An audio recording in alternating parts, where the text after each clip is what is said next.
I used to think calling was something you found, like a buried treasure. If you prayed hard enough, chased the right dreams, checked the right boxes, one day you'd stumble across it and everything would click. But over the years, I've learned that calling has a funny way of not looking how we planned. Sometimes it's not a new thing God's leading you to.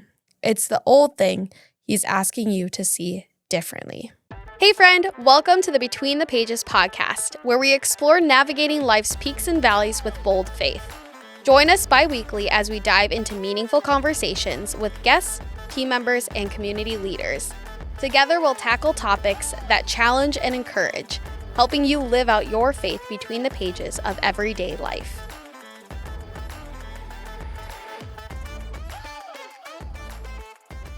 Friends, welcome back to the Between the Pages podcast. And I am so excited because, hot take, it is just me today. It is me sitting in a chair in the studio, Asher staring at me, being like, how is this going to go? But it's going to go well because I'm really excited as we take another buzzword in the church and Christianity and deconstruct it, reconstruct it, honestly, just talk about it. Friend, today we are talking about calling, and it is something that is very near and dear to my heart, a part of my story, my testimony, my walk with Jesus, and I just want this to be a little bit of a chat, some chance to sit down and real talk it. I was talking with a friend of mine earlier today, and she was like, are you really excited for your episode? And I was like, honestly, I'm very nervous for two reasons. One, I'm sitting in a room and Asher's going to be listening to me talk for who knows how long. That's scary. Two, the last time I did a solo episode was in season 1, within the first, probably episode 3 or 4. It has been a hot minute. And if you are an OG Between the Pages listener, you know it has been a minute since you are stuck listening to my voice for the next 35 to 40 minutes. But we are going to have a great time. I'm excited that you're here. And as we start diving into this thing that we all wrestle with. What is calling? What is identity? And honestly, if I'm being honest, I've had moments in my life where I thought I was walking in my calling. I was like, this is it. This is what God has me doing. I have gone through seasons of creating and photography, podcasting, and honestly doing all the quote unquote right things in my life. But there's been multiple times where these right things, I still felt lost when it came to my faith and my relationship with the Lord.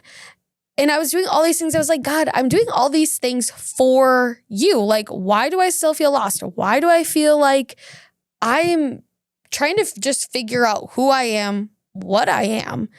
But the biggest thing I think I've found in reflecting on my story and my testimony, entering into this conversation with you all, is most of the time, when I felt lost, when I felt like I didn't know what I was doing, or if I was truly walking in my calling, I was always going to the Lord saying, God, I'm doing all these things for you. When really God is always asking us to do things with Him. And that totally changed my perspective when it came to calling. And that, I think, is where we start to look at deconstructing calling. And what does it mean? How do we hear it in the church versus how God created our calling to be? And I know for many of us, probably growing up in the church or even honestly high school, there's always a lot of talk when you're a senior of finding your calling, finding your purpose, finding your career path. There's always you're trying to actively find something. You're trying to take steps A, B, C, and then you're going to get to D. Or you're trying to be like, I really like these things. And so maybe my calling is nursing. Maybe my calling is, I don't know, working in government relations. All of these things you hear, find your calling, walk in your purpose, live out your God-given dreams. These are things that we constantly hear in the church. And I know for me, I've constantly heard in my life, especially growing up in church and being active in high school, and also trying to figure out, who am I and what is God calling me to do? What am I called to do here on this earth? And while all of those things, I would maybe classify them as words of affirmation, while all of these things are good, I think they also leave us feeling like we're missing something if our lives don't look like this extraordinary thing. I remember, and it's funny, I'm going to let you guys in on a little secret here. When I was starting the job interview process, oftentimes I wanted to be an event planner. I always knew I wanted to be like planning something, hosting. I love to host. I'm an Enneagram 2, y'all. And if you know anything about Enneagram 2s, they are like the people like hosting kind of Enneagram. Like I love to just throw parties. I never threw a party in high school. Mom and Dad, I promise that never happened. But I just love hosting people. I love gathering, creating memories and experiences for people. So I always knew I wanted to do that. And while I was going through job interviews and people would ask me like, oh, what made you want to be an event planner? Honestly, this might discredit me on this podcast. Who knows? But this is a true story, would tell people it's because I watched The Wedding Planner with J-Lo in it. And I said I wanted to be J-Lo. It got them to laugh every single time. But I was like, that's the end goal. Like she lived this extraordinary wedding planner life and I wanted to be that person. Like that was the life I wanted to live. I wanted to go to all these great parties and create these big experiences. Who knows? Maybe I would find my future husband who's like a groomsman. I don't know. But I was like, that would be fantastic. And I will say every single one of those interviews where I did say that, I did get the job. So maybe that was maybe memorable. I don't know. I like to think that. And so if any of my previous employers are out there listening, I'd love for you to just let me know if that was it or not, because I like to think that. But if we go back to this calling, like I always thought I felt called to live this sort of event planner lifestyle. I wanted to work in a big city, work for a big Fortune 500 company and planning their big events, traveling the world, experiencing new countries and states. And I was like, yes, this would be perfect.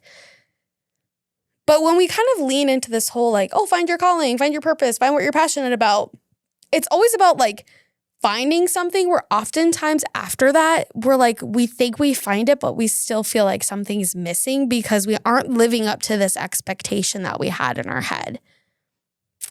But I would like to change this kind of concept that we have of calling. Of the fact of what if calling isn't about doing something big for God, but becoming someone who looks like him. And thinking through that, looking through the lens of, maybe our calling on this earth isn't to just do all these big, extravagant things for God, but rather maybe our calling as Christians, as the church, as a body of believers is to become someone who looks like Jesus. Because what if the point of calling, what if the point of us living into our calling was never about this perfect destination, but to learn how to listen to Jesus and walk with him? And we see this beautifully in Ephesians 2:10, which says, "For we are God's masterpiece, created in Christ Jesus to do good works, which he prepared in advance for us to do." Okay, y'all. There's a lot to unpack here in this one verse. And I want to start off by first saying, notice in this verse, I'm going to read it again because this is going to be a foundation for us. Ephesians 2:10, "For we are God's masterpiece, created in Christ Jesus to do good works, which he prepared in advance for us to do." Now, notice that in this verse, it didn't say discover your masterpiece or find your masterpiece. It says that you already are one. You're already a masterpiece. There is no discovering. There's no finding out what is this masterpiece is. You are already a masterpiece. Maybe the calling that we have on our life is already written in who you are, not what you achieve. We're going to sit with this a little bit because that might be a little uncomfy to some of you high achievers out there. They're like, what? But maybe your calling is already written in who you are, not what you achieve. Now, that's the first part of this is you are a masterpiece. Like who you are, your identity in Jesus is God's masterpiece. He looked at you and he said, you are good. You are good and you are loved. And I am going to be an advocate for you in your life. Like he has already gone ahead in our life and fought the battle. And I remember, if we take this into this, like I'm thinking my own experience. When I first started Boldly Seeking, like truthfully, I thought the calling of Boldly Seeking was to just build something that would inspire other people. Back in 2020, I started my whole career as an event planner. I was able to get into a financial company that was really great. I was going to be able to start to travel. I was going to start planning events for them. I was really, really excited. And y'all, though my whole life shook up within 51 days of me starting that job, I no longer had a job at that company because COVID happened. I was like trying to figure out where was I going to live because I didn't have a job. So I wasn't going to be able to necessarily pay for an apartment.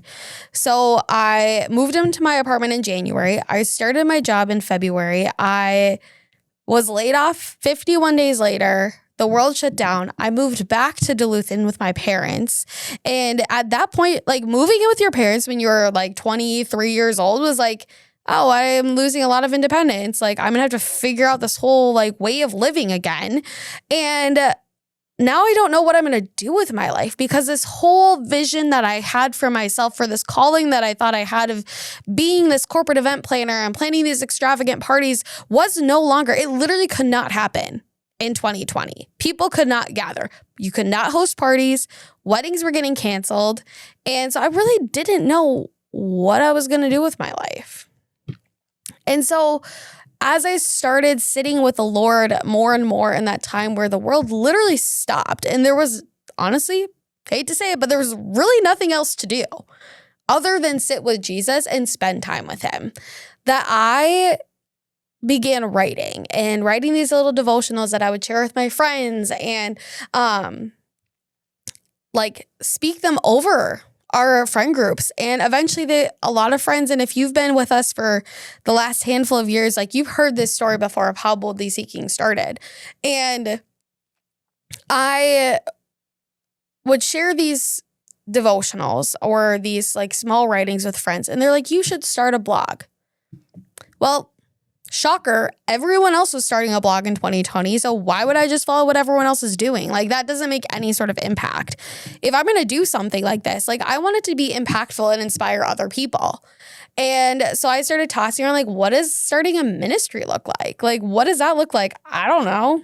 And after a while, working through the thought process, like, what does this ministry look like? My friend Megan and I, we started formulating Boldly Seeking with our other friend, Alicia, the original 3 of Boldly Seeking. And I always thought that was like, I was like, okay, maybe this is my calling now to start this ministry, inspire other people to like follow after their faith, which is all great. Like Boldly Seeking has been beautiful and has been such a big part in a lot of people's walk of faith and in their relationship with Jesus that have equipped them to help them answer questions or work through those hard questions of deconstructing faith or deconstructing these buzzwords or talking about, relationships and career paths and how do I just know who God is? Like, it's been such a good thing. But I think somewhere along the way, as I reflect on the season of Boldly Seeking, that God ended up flipping this whole idea of quote unquote calling for Boldly Seeking. I thought, oh, this must be my calling to just build something to inspire people. But God is actually like, no. I'm going to actually build you through this season. And I think that's how calling works. Oftentimes in the church or anywhere in life, we think of calling as this like final destination. It's the point that you reach where you're like, I'm finally living out my calling. I'm finally living into my calling. But I think calling goes so much more into looking and becoming more like who Jesus is. Because he's going to build you through the seasons that he has you in. And if our calling aligns with Jesus, if we are walking in who Jesus says we are, if we are in alignment with that, I think calling works like this. God calls you up, not just out. If you've been in the church, you probably have heard this like horizontal versus vertical faith. And I do think that is a part of, as we look at calling, I think that is a very important part of like, what is calling? Well, if our calling is to be more like Jesus, well, we have to have that vertical faith. God calls us to be with him. He calls you up. It's not just out. He's not just sending you out to go do whatever he's called you to do. If you spend the time with the Lord as he calls you up, as he wants to have this personal relationship with you, that makes the horizontal or the out in alignment with Jesus. There's a line that I actually wrote in my journal that said this: calling is the invitation to become. And that is just so beautiful. Friend, your calling isn't this destination. It isn't this like beautiful equation that you're going to figure out one day. Calling is an invitation to become.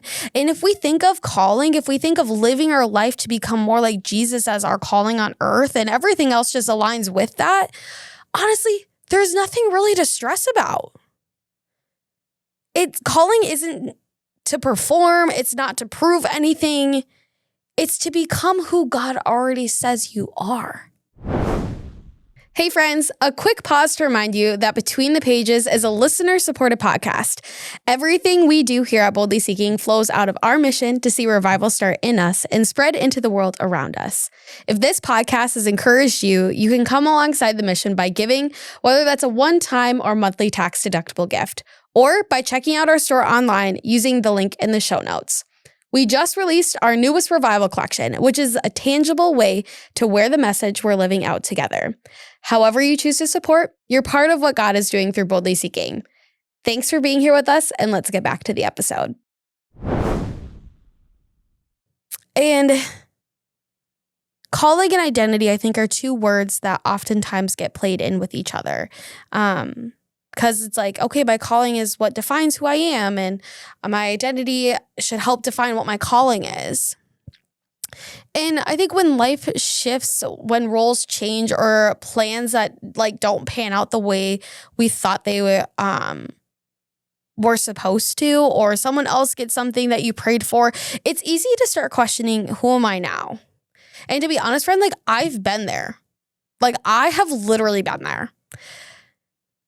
Part of my testimony really surrounds what I thought calling was and what my identity was. I grew up in the church. I was very involved. I was a part of the nursery team.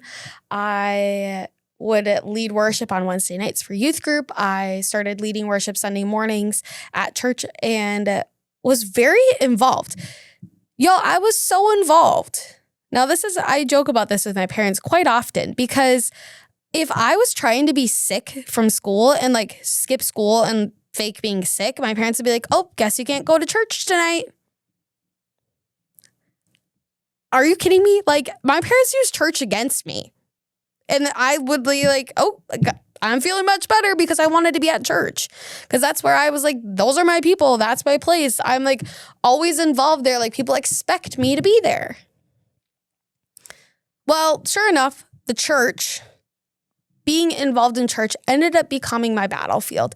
It ended up becoming this space where I began to lose not only this closeness with the Lord, of leaning into the calling of becoming who he's created me to be, but I also fell into this, identity crisis in a way of not really knowing who am I. Being super involved in the church, I mean, it was all good things. It wasn't bad. But once I got to college, I ended up feeling like everything was stripped away from me. I knew I really wanted to be involved with a worship team when I got to college. I wanted to be involved with the church because that's all I knew. It was like, that's who I am. And when I got to college, I had a very rough freshman year. It was really hard to find a church. I had a lot of friends that were going to churches, but there were very different churches than what I was actually kind of used to. Surprisingly enough, folks, I was not a very adventurous person when I was a freshman because I was so comfortable in what I knew. And so I wanted to find a church that was exactly like my home church. And I wanted to do the same exact things because that's, quite frankly, all I knew. And I remember the end of my freshman year, I tried out for the school's worship team. And I remember telling one of my friends, I was like, I'm more than qualified to do this. I've been leading worship for years. I can play 2 instruments. I can sing melody. I can sing harmony. I've had the ability to lead teams in the past. They have to add me to the team. Well, you guys probably figure out where this is going. I did not make the team. I made it through, I think, 2 rounds, and then I didn't get on to one of the teams. And there was like 4 of them. And I was like, great, 4 chances. Nope. And that was really, really tough because I felt like even more so now, I didn't know what my calling was. Am I still called? Who am I? I don't know. It was a season that I became I wouldn't say necessarily depressed, but I really struggled to find community, to find my people, because I was so used to what I knew. Sure enough, I ended up actually kind of taking a hiatus from worship, and it was just kind of this like unhealthy relationship that I had. I tried out for the team again 2 more times, still didn't make it. And I think weirdly enough, I think it got easier with the rejection because I was like, okay, I feel like God is just confirming that this is not it. Okay, well, if this isn't it, then what is? And through this process of him being like, you know what? You're doing all these things for me, but are you truly doing these things with me? And I think that's something that if you are trying to figure out, like, am I called to this? Ask yourself, am I doing this for God or am I doing this with him? Because that shook me when I was in this season of trying to figure out life and all these things that I knew, that I had to sit with that. And it is very, very uncomfortable because it's kind of like I'm telling myself that like I need to stop doing things on my own. I need to stop like making everything dependent on me and let God control the situation. Let God control the outcome. And it was probably the fall of my sophomore year, I think. Fall of my sophomore year. I'd gone through about a year of just kind of figuring out this whole thing called life, figuring out this whole thing called calling identity, that a pastor friend of mine that I knew from Duluth, who had moved down to the cities with his wife. Him and his wife had reached out to me and they're like, hey, we're starting a church and we remember you from Lakeview and we knew that you were down here and we're wondering if you would maybe want to be on our worship team and be our worship leader to start this church. Well, first off, never did I ever think I would say that I helped plant a church in my entire life. Secondly, that's a really scary concept because You're asking me to do something that I have, one, have had an unhealthy relationship with. Two, I'm still working through what does this look like in my life? Where does worship play into my life? That I honestly don't really know.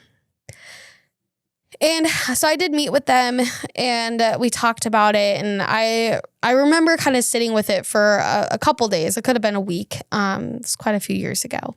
But as I was sitting with this, I just really was like, God, I don't think I can do this. Like, I'm really, really nervous to go and do something that totally wrecked my relationship with you, that I felt like I had to start from ground zero.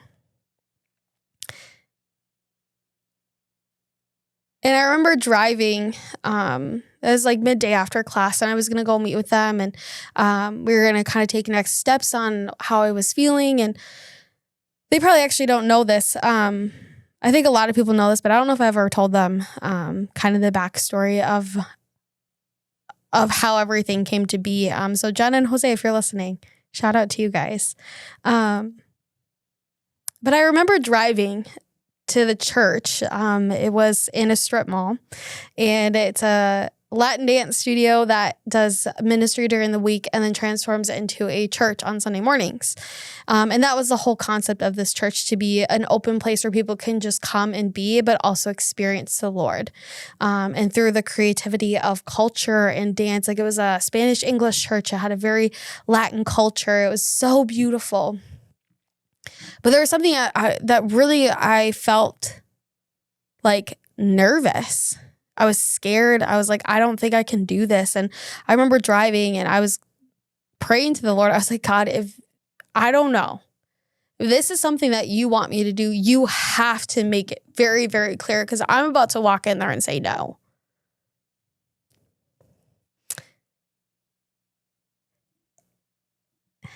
And this is a part where I think when you start to change your mindset around doing things for God and doing them with Him, where He shows up in big ways. Because I remember walking in after I said, God, this has to be all you, or I'm going to have to say no, because I can't go back to the old me. I walked in and they had just finished painting the words on the wall, "You belong here." And in that moment, I think I was in tears in my head and also laughing, because of course it's such a God thing to do. And I knew in that moment that those words were God saying, yes, you're ready to do this with me. I'm calling you to do this with me. This isn't for me. We are going to be partners together in this ministry with this team. And you are going to become so much more than who you are. And you are going to walk in a way where you're going to have to listen closely to me, that you are going to have to start becoming who I've called you to be in order to live into this space, to serve these people well, to do what I know you do well. And so I said yes. And it was the most beautiful season of life. That church became a second family to me. I ended up living with Jenna and Jose for a couple months after college as I was transitioning. We went through COVID together. And that church, one reason, has the closest spot to my heart, because that is where I was able to find the heart of worship again. Where I was able to take something that really, really, really rocked me, where God made beauty from the ashes, where He said, let's do this together now. This is not just you. This is with me.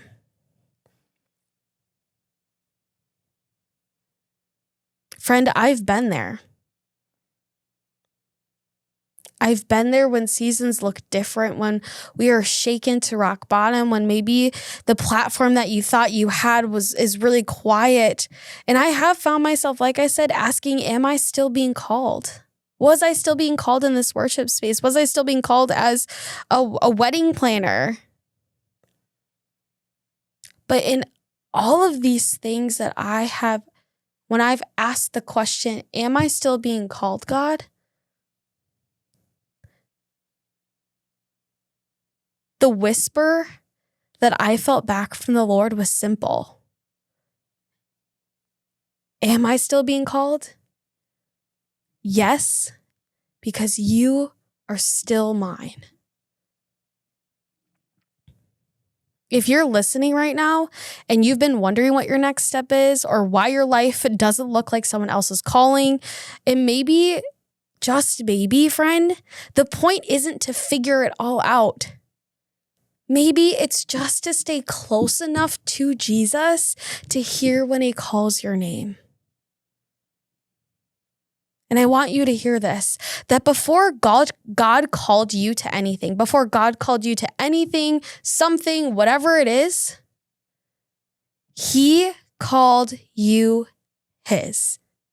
He called you his. He said, you are mine and I love you. When you are doubting where you are in the world, when you are doubting your calling, know that that you are mine, that I have called you to be with me first before I have called you to do anything else. You look at the disciples.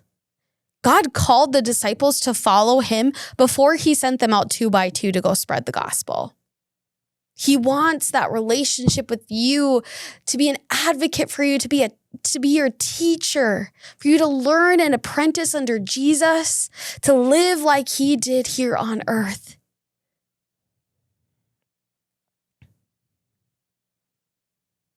I think we spend so much of our time, especially in our lives, trying to define our calling. We try to define who it is, when really calling is what refines us. It's in those moments where he rocks us, where he's like, no, we're going to do this together. You're going to be refined in this season. And I think we need clarity. When we think we need clarity in our lives, God is just after closeness. He's like, I just want you to have a relationship with me. When I was struggling with worship, being a worship leader, God is like, no, actually, you feel like you need clarity? Yeah, actually what you need is to be close to me. And when I got close to the Lord, when I sat with him one-on-one, when I wrestled through these things, I could hear him whisper, and he says, you belong here in this season of life. Let's do this thing.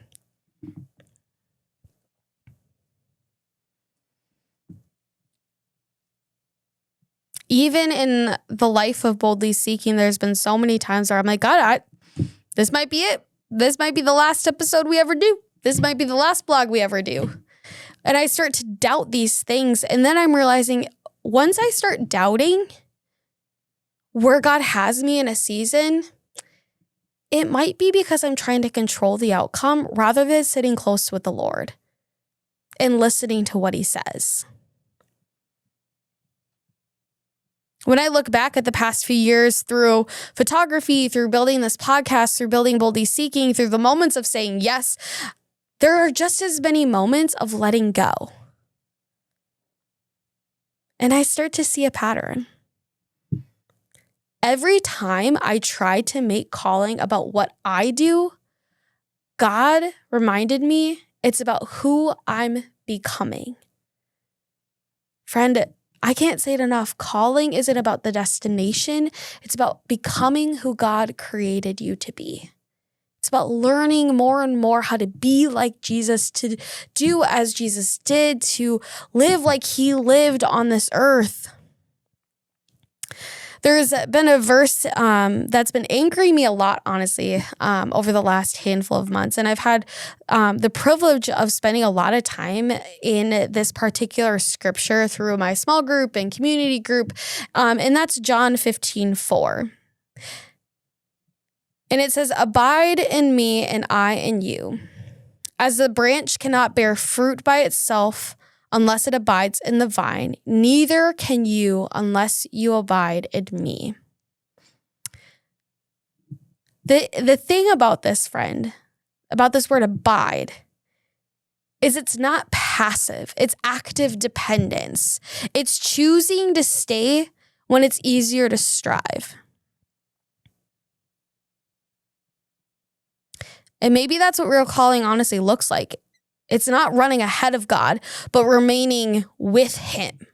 which is so hard to do because oftentimes as creatures of habit, as humans, we're like, oh, I see the end game. Like I honestly tell like my high school students this and people that I'm really close with, sometimes I think it's like a three-legged race and we're tied to Jesus and we are seeing the end game and we're trying to run ahead and it's just a mess because you're not in step with the Lord. When you're in step with the Lord and you're taking the steps at the same time of this three-legged race, you're going to reach the light, the finish line so much quicker than you're going to try and do it by yourself. Maybe that's what real calling is. It's not running ahead of God, but remaining and abiding with Jesus, abiding in him.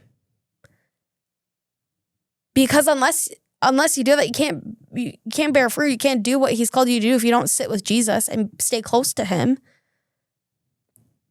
If y'all listened to the last episode, my brother Troy was sharing his experience of the Spirit hiking trail. And he ended up hiking this 300-mile trail from basically the Canadian border to the Wisconsin, Minnesota border just south of Duluth. If you haven't listened to that episode, I highly recommend. He is full of wisdom. And I look at him, I'm like, how's my baby brother so wise? Like, what? But I remember, and if you listen to the episode, you remember the story. I remember before he went out, I knew that he was going to do an episode when he got back on rest. And so I told him to think about rest. And he laughed at me because who thinks about rest when they're hiking 300 miles in the middle of nowhere? Like he's in survival mode at this point. Like he's like, well, I have to like fend for myself. Like he had a buddy with him. He wasn't by himself, but like trying to figure out food and where to go and navigation. If this was me, I probably still would be like in Canada. I honestly probably would have started walking the wrong way. Who knows? But when he came back, he said something in the episode that honestly really stuck with me because it is something that like, honestly, I kind of felt convicted of the times where I tried to like control or like be like, nope, God, like this is what I'm supposed to do. And he's like, wait, no, are you walking in alignment with me? My brother said this. Not resting is often a lack of faith because we think everything depends on us. And that hit me because honestly, I've probably lived that more often than not. I've always been doing and producing and building and afraid that honestly, if I slowed down, that like I would lose the thing that God gave me. And oftentimes I think sometimes when we look at calling and we see it as this end game, as this destination, as this, you do A, B, C, you get D. We start thinking that, okay, I get to A, I get to B, but if I slow down and I don't do C, I'm never going to get to D. I'm never going to finish the equation.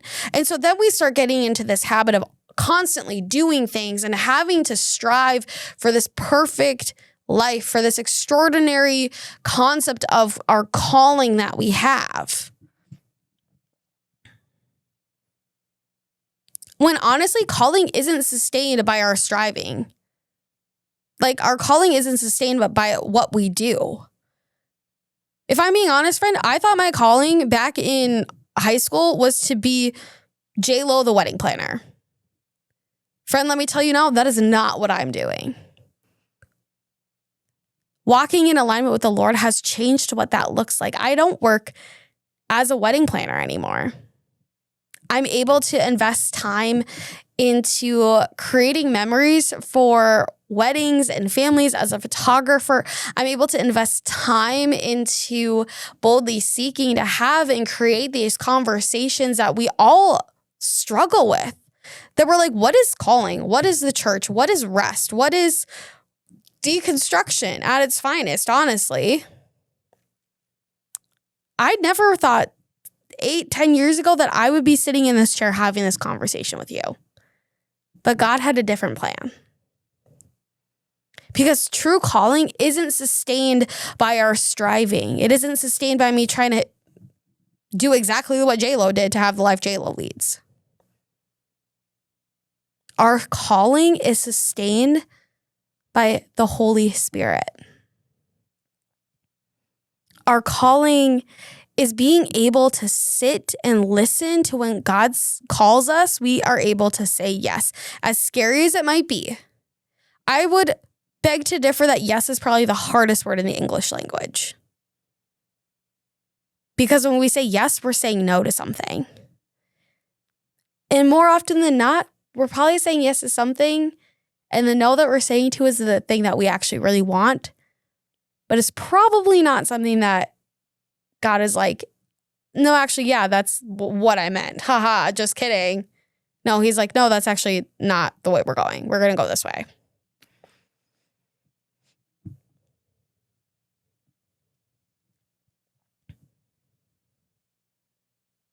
I just want you to breathe. I know this is like a lot. And if you're in a season right now where your purpose feels unclear, where you're not sure what's next or who you are outside of your job title or this dream that you have or this thing that you're building, can I just say something? You are not behind. You are not behind. You're being built in the season that God has you in. He's saying, I am helping you to become who you are to be. We've talked a lot about stepping into calling, and I like to think of it as like maybe calling isn't necessarily a staircase where we're like taking these steps, but honestly, maybe it's just a table.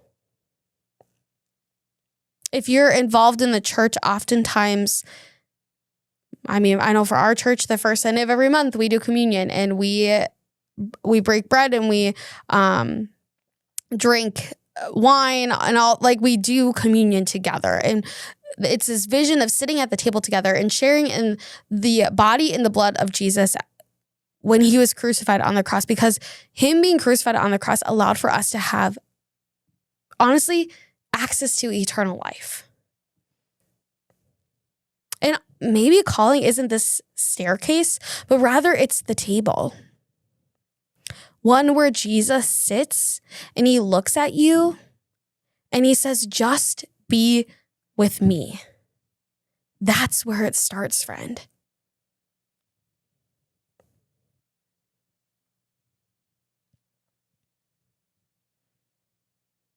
It just starts by being with Jesus, to sit with him at the table, to do the three-legged race with him, not on your own. And sometimes it's honestly hard because I think we see these things on social media of all these grand opportunities people have and all these things. And so we expect it to look like burning bushes and parted seas and all these things, talking donkeys, who knows what. And sure, sometimes it may look like this extravagant, like big thing where we see on social media. But honestly, I think more often than not, it looks like ordinary faithfulness. It looks like sitting at the table and just being with Jesus, walking in step with him, listening to him when he whispers. It's showing up for your family. It's doing your job with integrity. It's starting something new even when no one claps for it yet. And it's choosing peace when comparison would honestly probably be so much easier. It's in the small hidden yeses. It's in those yeses where often heaven will celebrate that the most. And if you need a verse to hold on to, friend, as we wrap up this episode, here's one that's honestly really carried me through a lot in all of the transitions that I've had as I've been torn down and rebuilt and refined and who God is calling me to be. And I'm so excited where God has me now, living into this joyous season of God, like you have me in places that I never thought I would be in. Because you've refined me in these seasons of calling. And as I've been able to step in place with you, you continue to open up the doors. Because I know in my heartbeat is in rhythm with your heartbeat. And so the verse I want to leave you all with is Micah 6:8. What does the Lord require of you? To act justly, to love mercy, and to walk humbly with your God. Friend, this verse doesn't say to run ahead. It doesn't say figure it all out. This verse simply asks for us to walk humbly. That's calling. That's identity. That's who you are. So maybe, friend, maybe you're listening to this, and I want to encourage you that instead of asking the question, what's my calling? The better question to ask yourself is, who am I becoming? Because the truth is your calling will change with every season, but your identity and who you are as a beloved child of Jesus, that will never change. Because you are chosen, you are known, you are loved before you did a single thing for Jesus. And I want to leave that with you. That your calling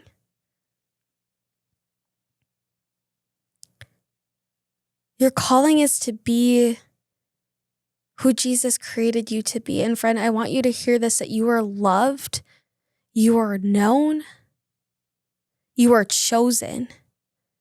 This identity stays the same. Your calling changes.